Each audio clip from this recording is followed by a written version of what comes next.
I was invited to the Dominican Republic over a year ago by one of our former fellows. The mission goes to Santiago, a city in central Dominican Republic. There's a mixed population of Spanish-speaking individuals with mostly lower income, but mixed in some very high income. Houses which ranged from something you'd see in an American neighborhood to cardboard boxes on the side of a river that would wash away in the first rainstorm. So there was quite a large amount of variability. The base of operations was the Children's Hospital in town.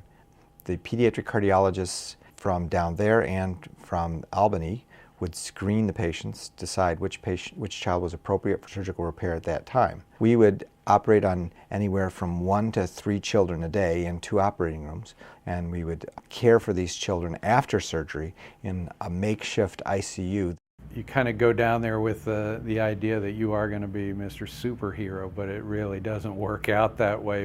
The level of poverty there is really quite dramatic, quite striking. You never know what challenges you're going to come up against. Electricity will go out 3 or 4 times a day. The equipment is very old, and it really challenges you to come up with ways to make things work.